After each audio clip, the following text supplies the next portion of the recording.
Damos la bienvenida a los hermanos que nos están sintonizando en este momento. Vamos a seguir en nuestro estudio del libro de Deuteronomio y decíamos que el libro de Deuteronomio o Devarim lleva su nombre porque todos los libros de la Biblia o en especial lo que conocemos como Pentateuco, siempre los estudiosos hebreos daban el registro de las primeras palabras. El libro de Devarim se llama palabras. Estas son las palabras que habló Moisés. Seguimos en nuestro estudio de Deuteronomio, el quinto libro de Moisés. Devarim recoge tres temas importantes o tres discursos dados por Moisés antes de morir. El primer discurso, él mira hacia atrás a los 40 años que habían pasado desde la salida de Egipto. Y es importante que nosotros lo miremos. En el segundo mensaje o segundo discurso, repite los 10 mandamientos y otras leyes y estatutos e instrucciones relacionados con la familia, con la vida social, con los sacrificios del santuario y el gobierno de Israel. Aquí en el libro de Deuteronomio vamos a mirar lo que son las leyes para los reyes, las leyes para las mujeres esclavas y todas estas cosas que son muy bonitas. La nueva vida que vendría para este pueblo, recuerden que es la nueva generación que va a entrar a conquistar la tierra prometida, la nueva vida que vendría requería algunas nuevas instrucciones y nuevas aplicaciones de otras instrucciones que les habían sido dadas a ellos. Y quiero que en esta tarde meditemos y pensemos en algo. La diferencia entre los que salieron de Egipto y recibieron las instrucciones, ¿recuerdan esa primera generación? Ellos son conocidos como la generación del desierto. Y la generación que entrará a la tierra prometida, entre la generación del desierto y la que va a entrar a la tierra prometida, hay una diferencia. Y quiero que nosotros estemos meditando, analizando en estos conceptos porque es algo muy importante. La primera generación tiene un contacto directo con Dios y con Moisés. La segunda generación va a tener una experiencia totalmente diferente. ¿Cuál es la diferencia? La diferencia radica en que la primera fue una generación de conocimiento. Ellos tuvieron contacto, vieron la presencia, digámoslo así, del Señor en la nube, en el monte Sinaí, escucharon los truenos, el estruendo en la montaña. Y es muy importante que tengamos en cuenta eso. Les decía que la diferencia radica en que la primera fue una generación de conocimiento, cuyos integrantes rehusaron la altura, eso ya lo hemos visto, de la espiritualidad de Moisés. Ellos dijeron que Moisés hable con el Señor, nosotros no vamos a hablar con el Señor, sino que Moisés hable con el Señor y Moisés nos comunique lo que el Señor nos quiere comunicar. Y les decía, cuyos integrantes rehusaron la altura espiritual de Moisés, quien veía en el sentido más literal la divinidad.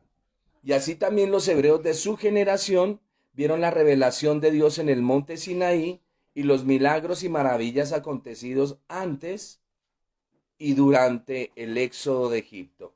Recuerden que la primera generación ve al Señor obrar con las plagas, ve al Señor obrar cuando salen de Egipto, ven al Señor obrar cuando Él abre el mar, ellos pasan y ellos tienen un acercamiento más profundo con el Señor, pero no lo asimilan. Y quiero que tengamos en cuenta esto. Si tiene algún punto de vista, algún comentario, por favor, háganoslo saber, que aquí estamos pendientes de sus comentarios.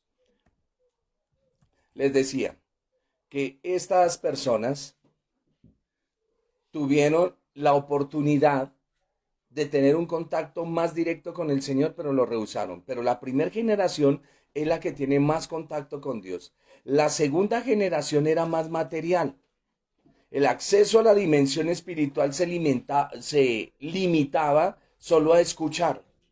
Por eso es que esta generación que va a entrar ya no van a ver van a ver al Señor obrar, pero no lo van a ver de esa manera tan de primera mano como lo vio la primera generación. Les digo, la segunda generación era más material. El acceso a la dimensión espiritual se limitaba solo a escuchar lo divino, como lo declara el versículo, escucha ahora Israel, porque son las palabras, por eso es el libro de las palabras, el libro de Devarim o Levítico. Y quiero que tengamos algo en cuenta ahorita que estamos analizando esto, porque muchas personas pueden tener una experiencia sobrenatural, pero no tener fe. Y ese es el problema que vemos en la primera generación, que el Señor dándoles todos los portentos, los milagros y todo lo que les daba, no tuvieron fe. Eso lo van a encontrar en el libro de los Hebreos, que va a ser un poco más detallado qué fue lo que sucedió con este pueblo. Entonces tenemos la primera generación, que es la generación del desierto, que ellos ven. Y ahora tenemos la segunda generación, que es la que va a entrar a la tierra prometida y son los que escuchan. Y la diferencia entre ver y escuchar es muy notable. Cuando una persona ve algo, su contacto con él afuera, con la cosa que ve, es ilimitado. Cuando usted ve algo, le es muy difícil que le contradigan. Por eso les digo, cuando se ve algo, su contacto con él afuera, con la cosa que ve, es ilimitado. La visión no establece barreras ni límites que se vayan a interponer entre el hombre y él afuera. En el momento que la persona vio algo, nada puede moverlo de su lugar. Él mismo es quien lo vio. Ahora vamos al contraste con la generación que va a escuchar. En contraste,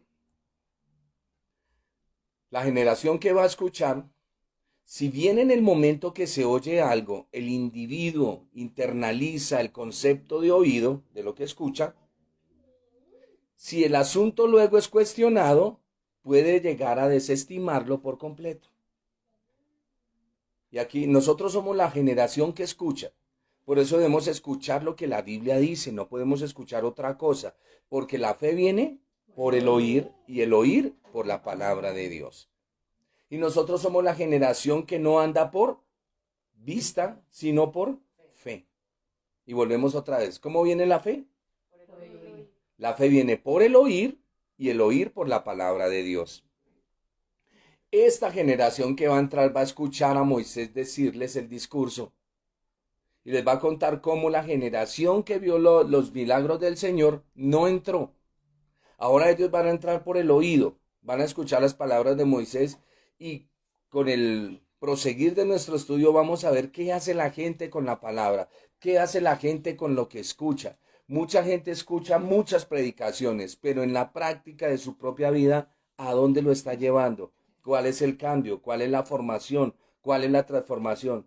La persona que toda la vida anduvo haciendo males y hoy en día dice que escucha la palabra y que Dios le habla y sigue igual, ahí hay un problema gravísimo y debemos mirarnos, debemos analizarnos, debemos escudriñarnos, porque no podemos seguir toda la vida siendo las mismas personas malgeniadas o las mismas personas celosas o las mismas personas que se plantean asuntos en su cabeza sin analizar lo que verdaderamente se está hablando. Pese a que la generación nueva que va a ingresar a la tierra prometida se hallaba en un nivel inferior con respecto a la primera generación, a la generación del desierto, van a tener ciertos resultados. El Señor Jesús dijo, bienaventurados los que no me vieron y creyeron, muy bien. Los que no me vieron y creyeron.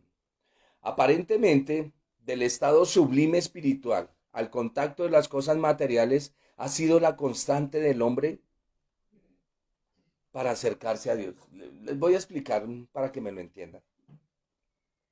El hombre en paraíso tenía comunión con Dios. Y el hombre teniendo un estado de comunión con Dios, muchas veces prefiere alejarse de las cosas del Señor y entrar en un terreno pecaminoso. Eso es lo que tenemos nosotros, es la constante. Y el Señor buscando al hombre. Primero, Dios se le presenta al pueblo y el pueblo se aleja de Dios. El Señor se presenta ante Adán y Adán se aleja del Señor. Y así sucesivamente es la constante del hombre de alejarse de la comunión con el Señor. Vamos a seguir mirando. Yo sé que lo que les estoy hablando es un poquito raro, pero lo que quiero es que usted, por favor, atienda la palabra de Dios y no se aleje. No se aleje, porque es la constante del hombre. Aparentemente del estado sublime espiritual, estamos hablando de Adán y de este pueblo, Al contacto de las cosas materiales, el hombre siempre se baja. Una y otra vez se nos enseña que Dios viene en la búsqueda del hombre para que no haya ninguna jactancia en nosotros. Es importante entenderlo. ¿Hay alguna pregunta? La gran paradoja es que en medio de la mundanalidad hallemos el objetivo espiritual. ¿Me están entendiendo? ¿O escuchamos así como raro qué será lo que él está diciendo? Les digo, la paradoja es algo como un contraste.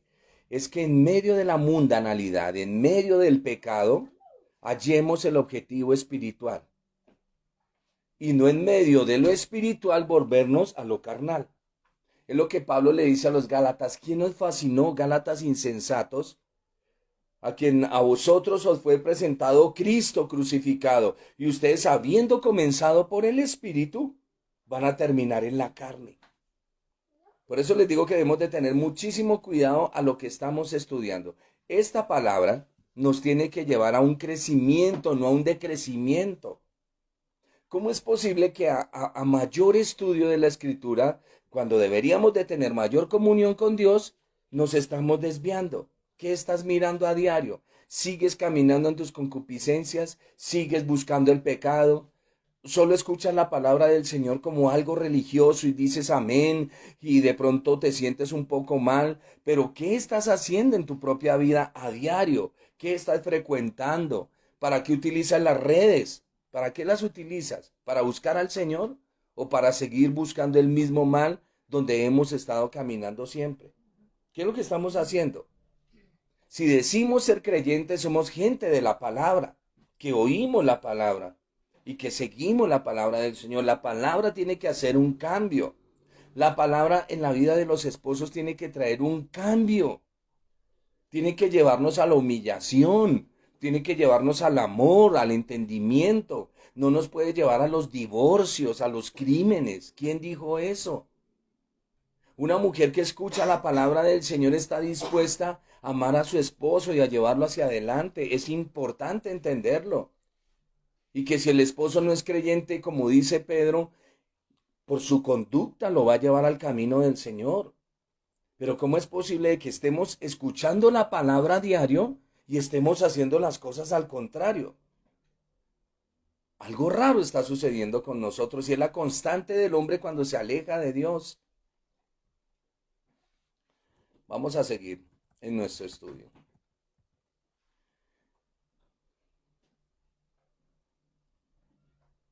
Desafortunadamente, cuando nosotros no atendemos a la palabra del Señor, cuando nosotros no escuchamos lo que el Señor nos está diciendo, es donde vienen todos estos momentos lamentables. El Señor a través de Moisés le va a decir a Israel, y cuando lleguemos al capítulo 28, que es el capítulo de las bendiciones, porque lo que el Señor quiere que nosotros escuchemos son las bendiciones, no las maldiciones.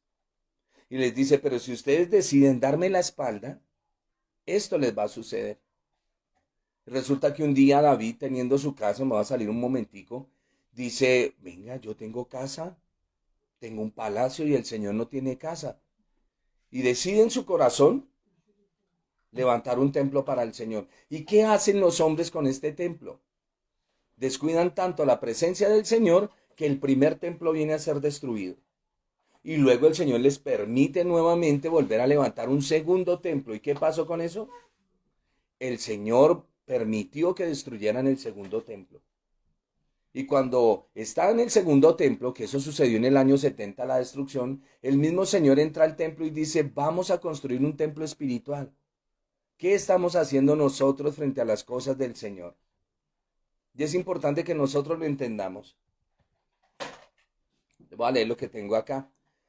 Esta misma idea, la unión de opuestos, se necesitó la destrucción del primer templo para que fuera dado lugar así consecutivamente al verdadero templo no hecho de manos de hombres, cuyo nivel espiritual es superior a los dos templos que antecedieron este construido en nuestros días a través de nuestro Mesías, de nuestro Señor. ¿Qué es lo que les estoy comunicando en esta hora? Que si nosotros escuchamos la palabra del Señor, no seamos sordos, no seamos necios, porque va a venir una destrucción. ¿Y para qué necesitamos nosotros una destrucción teniendo el consejo del Señor? Es importante que lo entendamos. Les decía, el primer discurso Moisés va a hablar de los 40 años que ya transcurrieron en el desierto. En el segundo discurso nos va a decir sobre la ley del Señor. ¿Por qué se necesita a diario estarle diciendo al hermano, no adulterarás, no fornicarás, no hurtarás? ¿Por qué? Si él debe tener ya la ley del Señor en el corazón. Es que es ilógico. Y en el tercer discurso Moisés asegura a Israel, o les dice, de las bendiciones que vendrían si obedecían los mandamientos del Señor. Y si no los obedecían, vendría la disciplina y serían sometidos y serían abandonados momentáneamente en sus propios males. El libro de Deuteronomio concluye con los últimos días de Moisés. La bendición que levantó sobre todas las tribus de Israel, su muerte y sepultura, así como los días de duelo que guardaron los padres. Vamos al versículo 1 al 8. Sí.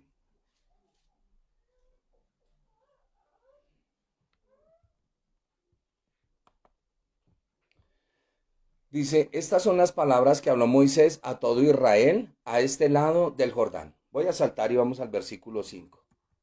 De este lado del Jordán, en la tierra de Moab, resolvió Moisés declarar esta ley. Dijimos que el libro de Deuteronomio es el libro de las palabras y es el libro de la ley, que era el libro que los reyes tenían que pasar para tener un gobierno bien acertado delante del Señor.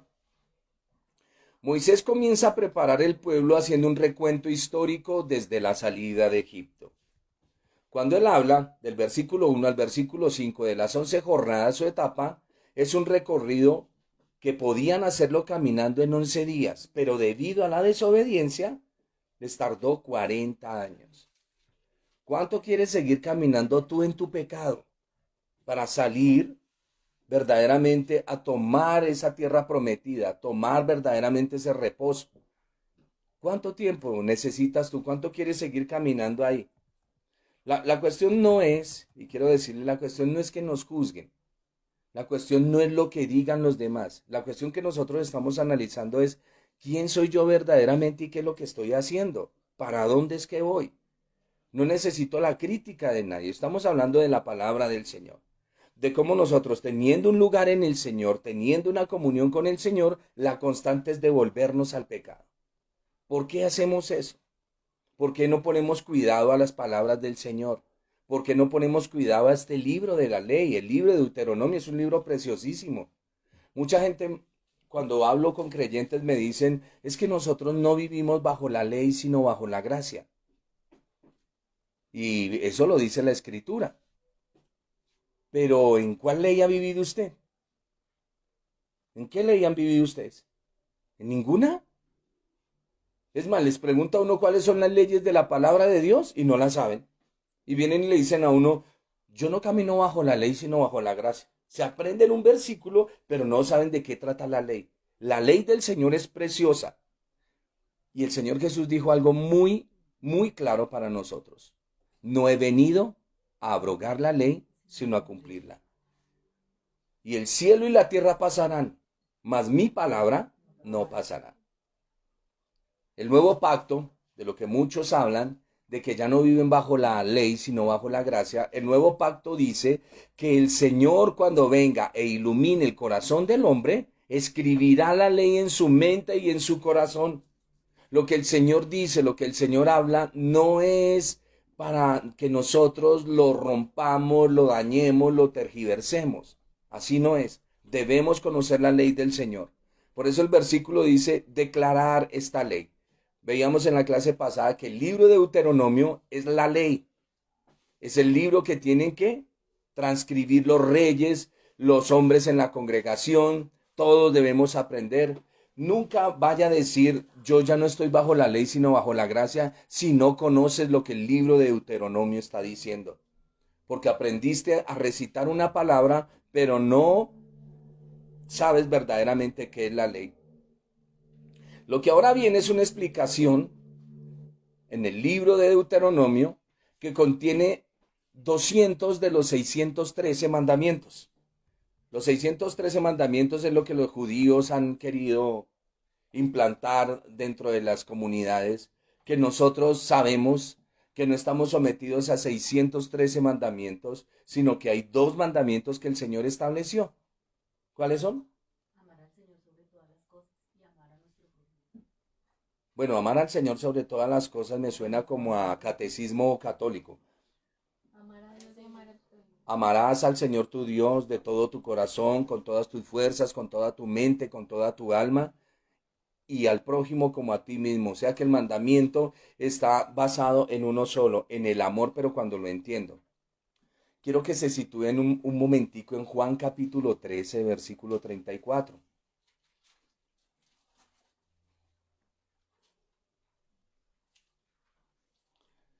¿Lo tienen? ¿Alguien que lo lea, por favor?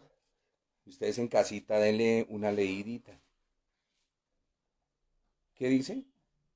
Un mandamiento nuevo os doy, que os améis unos a otros como yo os he amado, que también os améis unos a otros. Bueno, el Señor Jesús dice que Él da un nuevo mandamiento. ¿Ese mandamiento ya no estaba? Sí, ya estaba. Y entonces, ¿qué es lo nuevo? ¿Qué es lo nuevo de ese mandamiento? El Señor Jesús dice, un mandamiento nuevo os doy. Pero luego ese mandamiento no está ahí en Deuteronomio, sí, ahí está. De pronto porque las mentes de los que estaban ahí ya se les había olvidado, entonces era como si fuera uno nuevo, porque no estaban amando a los unos a los otros. Podría ser. Puede ser, pero O pensemos porque bien, él ya lean. vino a cumplir ese mandamiento dando su vida por nosotros. Pero ¿qué es lo que dice el texto? Por eso le estoy diciendo, las palabras hay que analizarlas. Porque como él nos muestra el amor, porque dice como yo os he Amén, amado. amén. O sea que lo que Él está mandando es que debemos amar como Él nos ama. Ese es el nuevo mandamiento. Que os améis unos a otros, eso ya está escrito. Como yo los he amado también a ustedes, que se amen unos a otros. Y es importante, cada vez que leamos la escritura, que pongamos mucho cuidado a lo que estamos leyendo, por favor. Por eso es que nosotros cometemos ciertos errores en la doctrina y terminamos hablando cosas que no debemos hablar. ¿Por qué? Porque no ponemos los cinco sentidos en la comprensión del texto. El libro de Deuteronomio es un libro muy hermoso, hermoso. Tanto que lo recita Pablo, lo recita el Señor Jesús. El Nuevo Testamento está lleno de esta ley que es hermosa. Pablo es uno de los que defiende muchísimo la ley. Y él dice que la ley es hermosa y se nos ha venido a enseñar que debemos entender la ley del Señor. No hay creyente que no conozca la ley del Señor. No nos salvamos por los sacrificios que se hacían en el antiguo pacto basados en la ley mosaica. Somos salvos por esa gracia infinita del sacrificio de nuestro Señor Jesucristo, pero que Él vino a obedecer completamente la ley de Dios. Y es importante que nosotros lo entendamos. Vamos a avanzar en nuestro libro de Deuteronomio para no... En el capítulo 1, del versículo 9 al versículo 18, va a encontrar el nombramiento de los jueces. Eso ya lo vimos cuando estudiamos el libro. ¿Qué libro? Números. En el libro de los números, perfecto. En el libro de los números miramos, y también en el libro de Éxodo está registrado, porque Yetro viene a decirle a Moisés que nombre personas para que le ayuden como jueces. Algo novedoso aquí en el libro de Deuteronomio es que no es nombrado Yetro, pero sí son nombrados los jueces. Y Moisés exige 4 requisitos para poder ser juez. La palabra juez es una persona que ayuda dentro del pueblo del Señor a tomar decisiones, lo que conocemos en la iglesia como los ancianos. Para ser un juez hay que ser un anciano. A ver, 4 características que debe tener un juez de acuerdo a lo que Moisés dijo. Tiene que ser hombre. Para ser un anciano tiene que ser hombre. Y entonces alguien me dirá, pero si es un juez, ¿por qué en el libro de los jueces aparece Débora? Buena pregunta. Después lo resolvemos. Después lo resolvemos. Por eso necesitamos estar en la instrucción de la Escritura. Pero para ser un anciano dentro de la congregación tiene que ser hombre. Segundo, tiene que ser sabio. La sabiduría es la habilidad práctica para funcionar con éxito y sacar el mayor provecho de algo. Por favor, tomen apunte, Eclesiastés, capítulo 10, verso 10. ¿Alguien de los que está aquí reunidos, por favor, lo lee y usted léalo en casita también? Eclesiastés, capítulo 10, verso 10. Si se embotare el hierro y su filo no fuere amolado, hay que añadir entonces más fuerza, pero la sabiduría es provechosa para dirigir. La sabiduría es provechosa para dirigir. ¿Qué es lo que está diciendo el texto? Si tú estás cortando un árbol con un hacha y el hacha pierde el filo, ¿qué debes hacer? Afilarla. Detenerte, tomar el tiempo y afilarla. Escúchame esto porque es parte de la sabiduría. Hay gente que quiere esforzarse demasiado en las cosas y así no funciona. Si el hacha pierde el filo, por favor detente, sácale filo. Así los demás digan, este está de necio, este no está trabajando. No te guíes por lo que los demás dicen, guíate por lo que la Escritura dice. Tú eres un hombre sabio si te detienes, afilas el hacha y luego con mayor contundencia tumbas el árbol. Es muy importante que pongamos cuidado a lo que el Señor nos dice, a lo que el Señor nos enseña. No es tanto el corre, sino es el meditar. Y viene la pregunta para su propia vida. ¿Está meditando usted en sus caminos? ¿Por qué no hay eficacia en lo que está haciendo? La mayoría de personas que conozco viven su diario vivir sin el Señor. Al Señor lo tienen el día de la reunión, sea el miércoles o sea el domingo. La mayoría, el 90% de los creyentes que conozco es así. ¿Y por qué?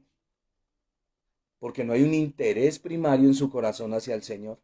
No hay un interés. No nos levantamos en la mañana y decimos, Señor, gracias por este día soleado y por las bendiciones de este día. No nos acostamos diciendo, Señor, gracias porque tuvimos el alimento. Siempre debemos tener en cuenta, y el libro de Deuteronomio nos va a recalcar eso. Shema Israel, oye Israel, el Señor nuestro Dios uno es. Entonces, requisitos para los jueces: tiene que ser hombre, tiene que ser sabio, tiene que ser entendido. Hay gente que tiene conocimiento pero no tiene sabiduría. La sabiduría es ese don especial de parte del Señor para que usted pueda utilizar el conocimiento. El Señor dice, ¿quién es el que esconde el consejo? ¿O esconde del consejo la sabiduría? Y es importante que nosotros lo entendamos. Tiene que ser entendido. El entendimiento es la capacidad de discernir y separar entre una idea y otra. Lo repito. Una persona entendida es la que tiene la capacidad de discernir. Ustedes saben lo que es discernir, ¿no? Conocemos la palabra cernir cuando tomamos un cernidor, le ponemos arena y usted comienza a mover la arena y arribita quedan las piedras y abajo queda la arena. Entonces el entendimiento es la capacidad de discernir. Hay que discernir y separar entre una idea y otra, evaluar y pensar críticamente. Y lo otro, para ser un juez tenía que ser reconocido por su tribu. Escúcheme, tenía que ser conocido por su tribu. ¿Entendido? Sí, lo conocen. El concepto hebreo de conocer tiene que ver más con una relación y experiencia que la acumulación de pensamientos. Escúcheme en algo. Hay gente que dice conocer la palabra de Dios, pero es un cúmulo de pensamientos, no es una relación con Dios. Y ahí es donde vienen los asuntos que nosotros estamos mirando. Por eso en Romanos dice, a los que antes conoció, a estos predestinó. La Biblia habla de que Adán conoció a Eva, o sea, tuvieron una relación íntima y de ahí nace un hijo. La palabra conocer en la Escritura va más allá de acumular pensamientos, razones, versículos en la cabeza. Es la aplicación de los mismos para nuestra vida y para nuestros corazones. ¿Está aplicando usted la Biblia o se la aplica a los demás? ¿Pueden ver su pecado delante del Señor o solo pueden ver el pecado de los demás? ¿Eres de las personas que cuando se te contrarían algo te levantas o eres de las personas que dicen, no, la Biblia dice, la respuesta blanda quita la ira, mal áspera hace subir? No, yo contesto como yo soy porque yo soy así. O sea que, ¿quién es usted? Supuestamente, ¿quién es usted? ¿Ah? ¿Actúa como el mismo hombre que no conoce al Señor? Eso está raro. Eso está raro. Porque la escritura es para aplicarla. No es para que se la memorice solamente. Es para aplicarla. La Biblia es como un buen ungüento que nosotros llevamos siempre para poder aplicarla primeramente a mi vida y decirle a los demás que es muy eficaz para sanar. A mí como me gusta hablar con la gente que le gusta la medicina natural, los que dicen tómese, tiene un malestar de estómago y tómese una agüita de apio o tómese un limoncito con sal o tome hierbabuena o una cosa, la otra, pero es gente que le habla a uno con la practicidad y la experiencia. Esa agua es buena. El agua de yo no sé qué es relajante. No puede dormir, tómese la agüita de no sé qué. Pero hay gente experta en eso. Y sí que es bueno hallar personas que cuando le comunican a uno la palabra del Señor saben de qué están hablando. No es decir, yo conozco a Dios. Es que verdaderamente lo conocemos. Vuelvo y le digo, que tu conocimiento no sea un cúmulo de versículos en tu cabeza que nunca aplicas uno solo para tu propia vida, sino que quieres aplicarle a los demás. Las personas que han sufrido en la vida, que han pasado por diferentes dificultades, decía una vez un expositor, ¿qué mejor para ayudar a un hombre que tuvo un hijo con síndrome de Down que un hombre o una mujer que ya haya tenido un hijo con síndrome de Down? Hay veces tenemos la tendencia a juzgar el pecado de las personas, pero no ocupamos el lugar de ayudar para sacar a las personas de ahí. O sea que tú tienes un conocimiento que es un cúmulo de ideas, pero verdaderamente no sabes para qué se usa el versículo bíblico. Cuando la Biblia nos llama a amar, a restaurar, a bendecir y a levantar. De eso trata la Escritura y por eso estamos estudiando en esta noche lo que la palabra está diciendo. Como les decía, del versículo 9 al 18 tenemos el nombramiento de los jueces.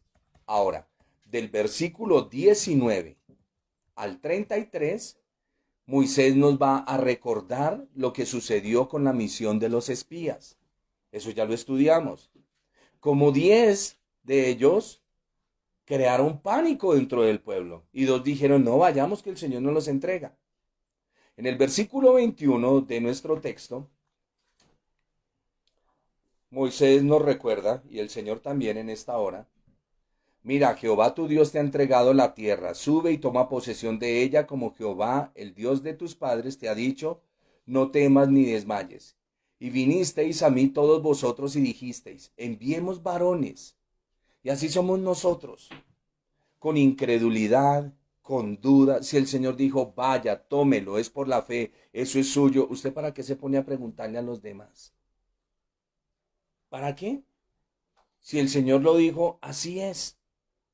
Y el verso 21 y 22, el pueblo no creyó la palabra de Dios.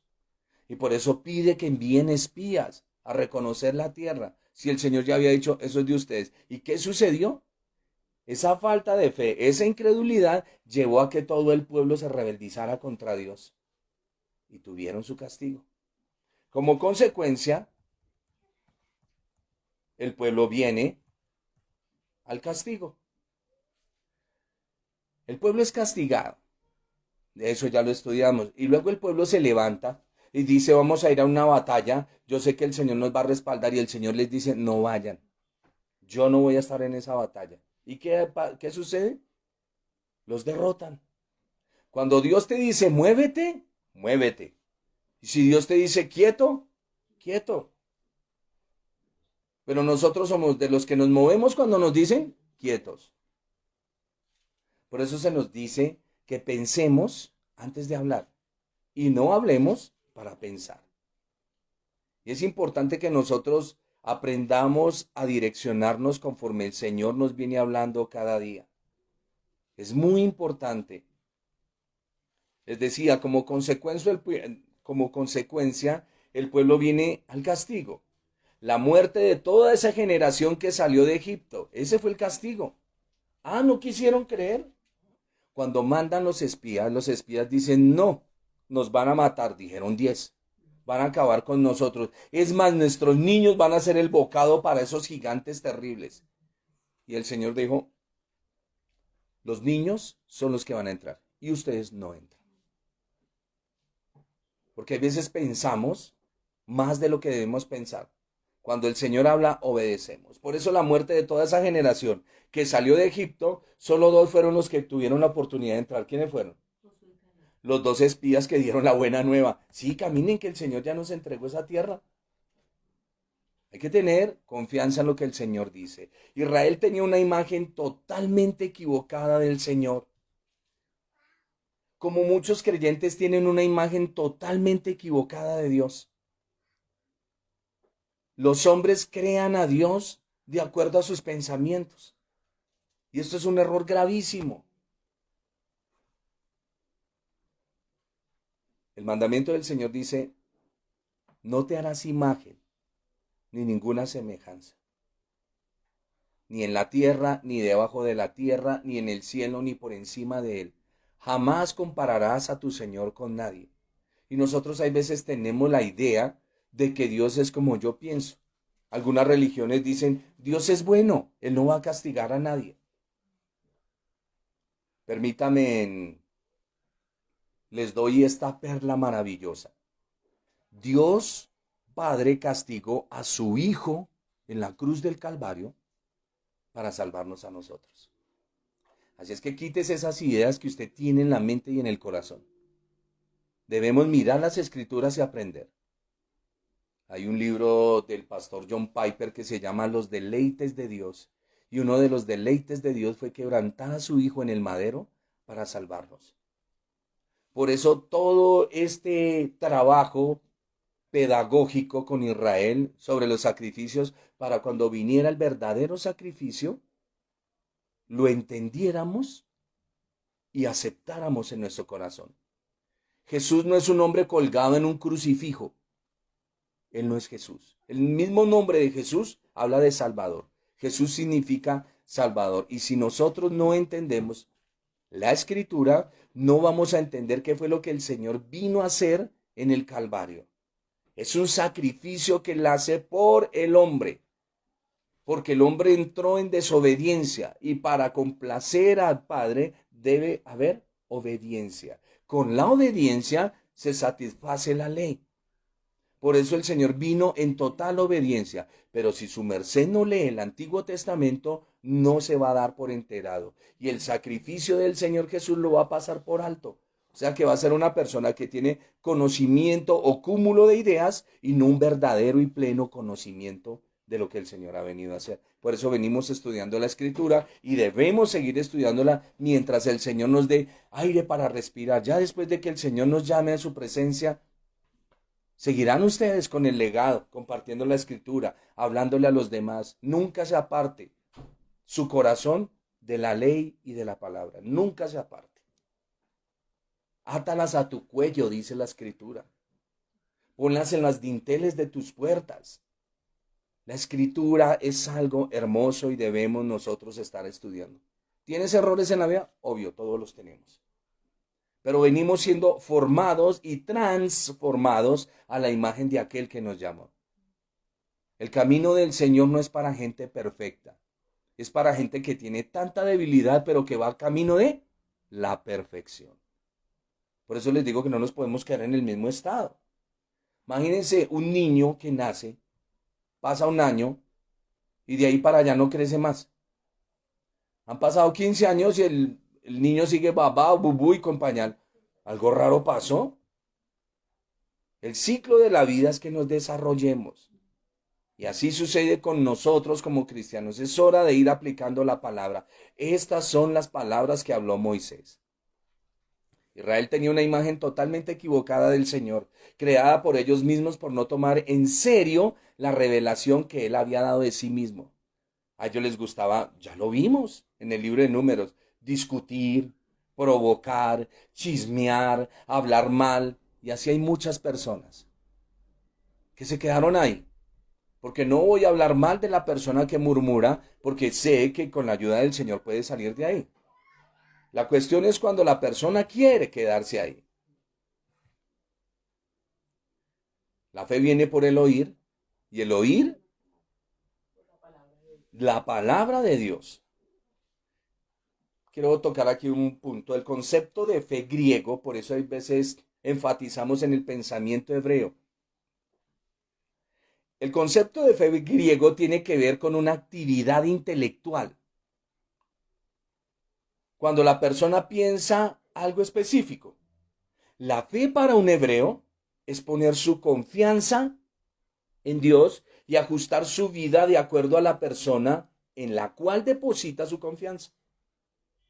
Eso es muy diferente. La metanoia a techuvá. No es llenar nuestra mente de un conocimiento, es rendir la vida y entregársela al Señor y que el Señor la moldee. Ahí están los dos conceptos totalmente diferentes.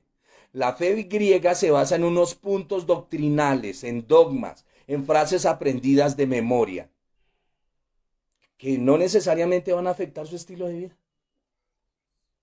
Mientras que si nosotros entregamos la vida al Señor, en techuvá, en arrepentimiento, es importante que nosotros entendamos, porque la palabra esperanza está en toda la Biblia, que yo rendí mi vida al Señor y que el Señor me va a cambiar, Él me va a cambiar, no yo voy a cambiar, Él me va a cambiar, no me voy a dar cuenta, pero los demás sí.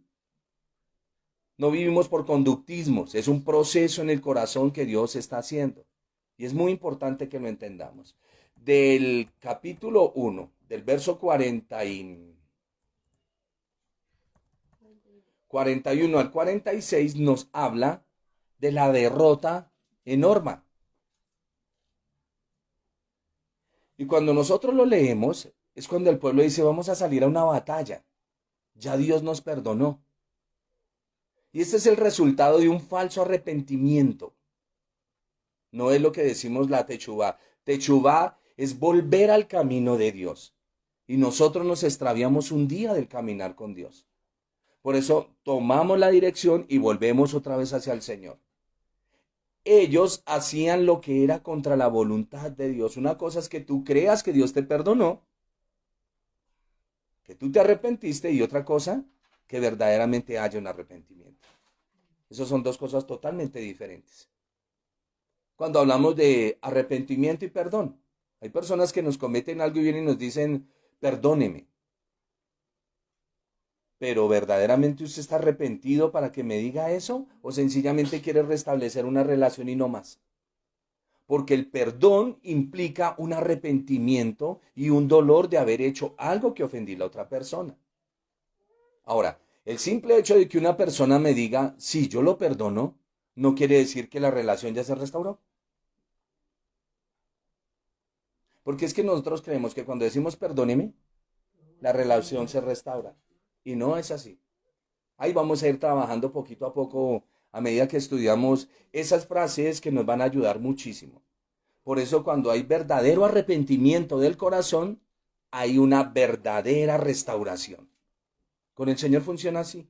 Esto no es como dicen algunos que el que reza y peca, empata. No, no es así. Hay un dolor en el corazón de haber hecho las cosas mal. En el capítulo 2, del verso 1 al 25, los años en el desierto. Es una rápida síntesis de algunas de las experiencias vividas por el pueblo, dando vueltas y vueltas y más vueltas por el desierto hasta completar los 40 años. Les recomiendo que lean y por qué les sucedió eso.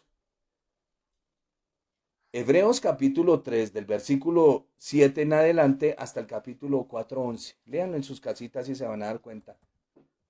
Porque si el pueblo se hubiese arrepentido, Dios es misericordioso. Pero el pueblo nunca se arrepintió. Algún determinista dirá, no fue que el Señor dijo que no iban a entrar. Pero si hay arrepentimiento, hay perdón, hay restauración. En el capítulo 2, versículo 26 al 37, les dije que el libro de Deuteronomio no íbamos a mirar lo que ya vimos. ¿Para qué repetimos lo mismo?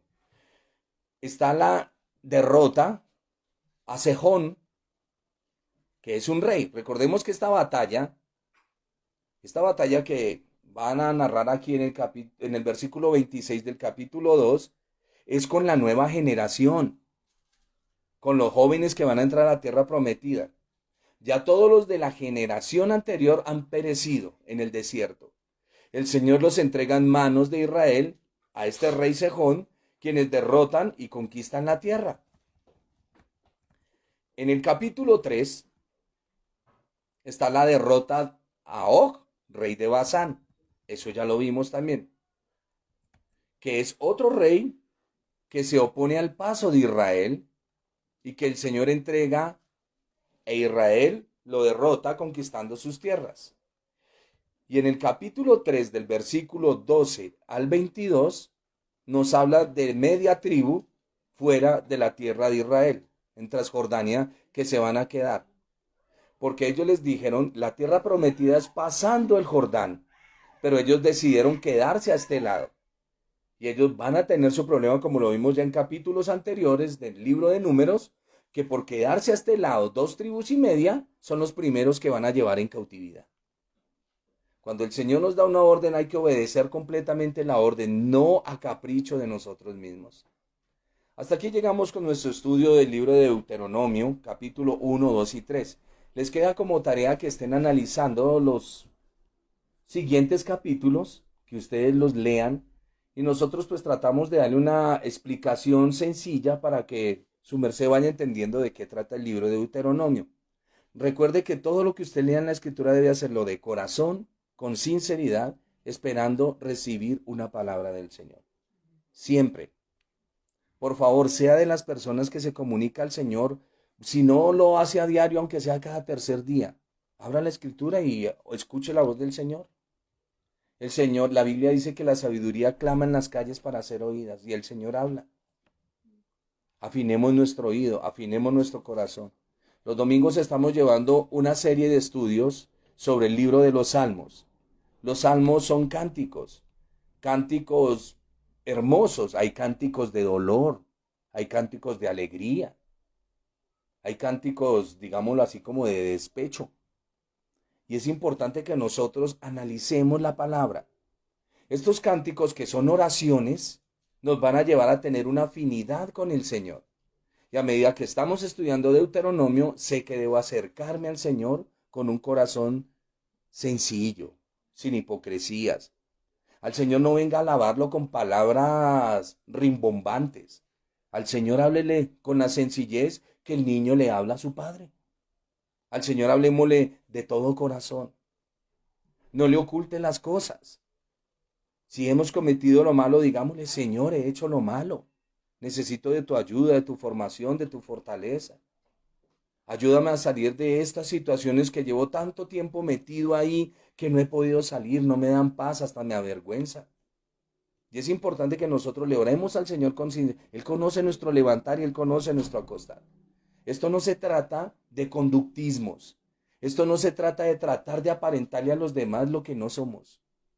Mire, nosotros somos tan aparentes que nosotros mismos nos aparentamos a nosotros mismos. Yo creo que yo no tengo ningún error. Yo creo que yo no cometo lo que los otros cometen, pero es que murmuro. Y es importante que nos demos cuenta quiénes somos.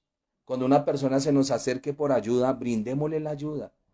No critique, no juzgue, ayude, fortalezca, levante. Es muy importante. Se necesitan consejeros o jueces, como lo vimos hoy en nuestro capítulo, que sea gente idónea y preparada para el Señor.